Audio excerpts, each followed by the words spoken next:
سكوات كي دايرين؟ لاباس عليكم؟ كلشي بخير. اليوم هاد الايام في هاد اليومين كاين واحد الدايره تيهضر على واحد الدري حكموا عليه ب 24 عام 24 عام في الحبس في هاد اليومين.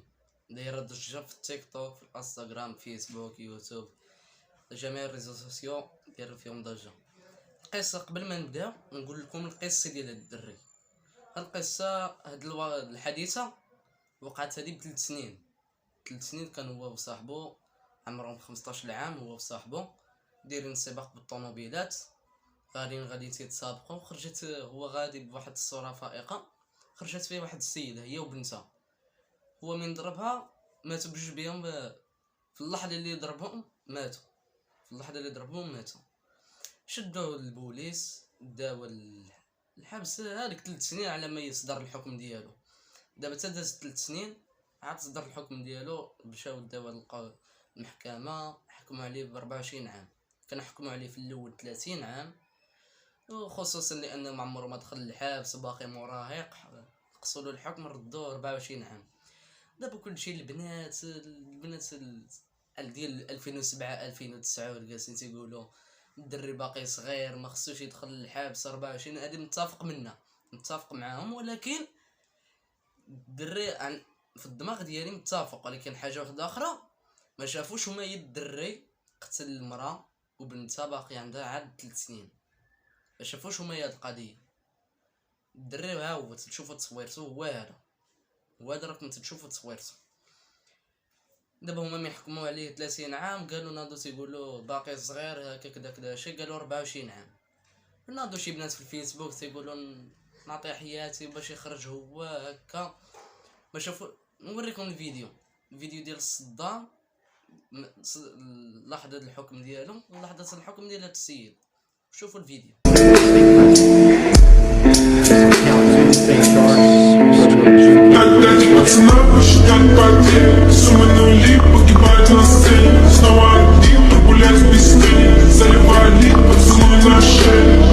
نوريكم عاوتاني فيديو واحد اخر ديال الرجوله ديال الشخص، الرجوله ديالو تظهر حقيقيا. البنات من تعاطفوا معاه راه هو ما تعاطفوش مع واحد السيد هاكر رجع الفلوس ديال اسرائيل كامله، رجعهم لفلسطين، البنوك ديال فلسطين. هذاك ما تعاطفوش معاه، تتعاطفوا مع الجمال ديال بنادم. خصك شي تعاطفي مع الجمال ديال بنادم. ها هو الفيديو عاوتاني، ها هو هنا نوريه لكم. بداو.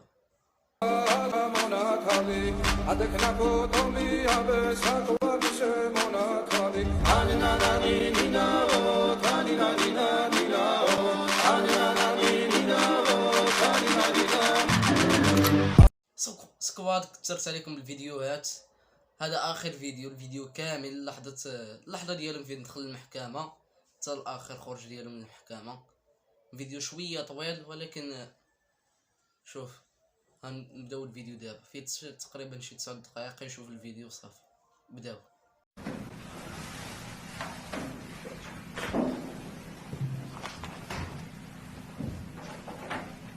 All right, good evening, everyone. Is the state ready to proceed? Yes, Your Honor. Is the defendant ready to proceed? Yes, Your Honor. Sorry, it took me a little bit longer than anticipated, but there was a lot of information to consider. Let me just start by saying that, as multiple people have observed, this is a particularly difficult case because there's really nothing that the court can do that's capable of fixing the harm that has been caused to the victims in this case. So that being said, I've got to start with the law. I'm bound by the law, and the law gives me a guideline for how to analyze an appropriate sentence in this case. So I want to start with the Camacho case. It's really the first thing I need to address is whether or not the court's going to depart from the minimum in this case, which is 222 months, or approximately 18 and a half years in the Florida State Prison as a minimum. The Camacho case, as Mr. Fitzgibbons pointed out and argued, lays out really a three-factor test. Is there a valid legal basis for departure? Is there competent substantial evidence that the facts support an application? Do the facts apply to the departure basis that is being asserted? To both of those questions, I answer those yes. There is a valid legal basis for departure, and there is competent substantial evidence that would support a departure. And really, I'd find that as to all of the departure bases argued, with the exception of the disparity argument. I'll just comment on that one for a moment. The defendant has argued that an available basis for departure is the disparity between the guidelines and the sentence that Mr. Barano got. I don't agree with that. I agree that disparity could potentially be an available legal basis for departure. But in this case, I don't think it applies because I do think that there are important substantive differences between the facts as applied to Mr. Barano and the facts as applied to Mr. Herron. The state's put those on the record. I won't elaborate on it too much other than to say I think that the difference, the age of majority for Mr. Herron is one of those. But mostly I just think that the facts are different as between those two defendants. And so I don't believe that the facts in this case support that as a departure basis because I believe that a disparity in sentence between Mr. Barano and Mr. Herron is appropriate in this case. That brings me to the third question of should essentially the third factor under the Camacho case is should the trial court depart? And the court in this case is going to decline to depart. So I'm answering that question in the negative. The trial court in this case is not going to depart. And I don't reach that decision lightly. When evaluating an appropriate sentence, I will start with Florida Statute 921.002. It was pointed out several times the primary purpose of the criminal punishment code in Florida is to punish.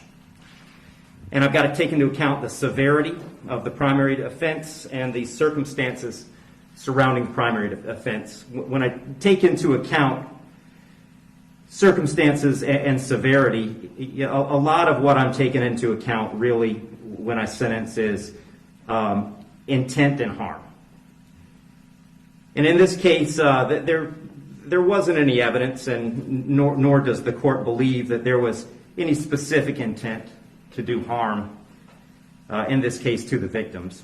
But there was intent to drive at an egregious speed, 102 miles an hour, regardless of the consequences and regardless of who that ended up harming.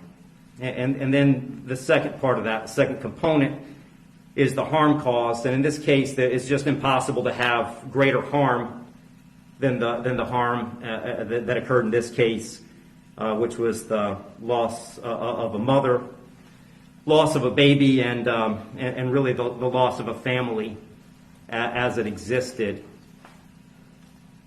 when this occurred.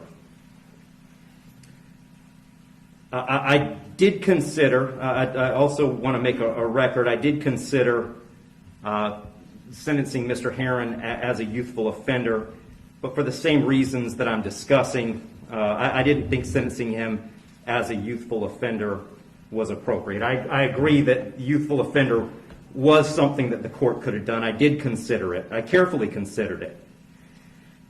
But the court just found that due to the serious nature of these offenses, the extreme nature of the conduct, and again, the level of harm, that a youthful offender sentence was not appropriate. So given that the court is not departing, the guidelines call for a sentence of essentially 18 and a half years at a minimum, and 30 years as a maximum. And the court doesn't find that either the minimum or the maximum is appropriate in this case. I've said it several times, that serious nature of the offense, egregious nature of the conduct, and mostly the harm that's been caused prevent me from putting this as a bottom of the guidelines minimum case.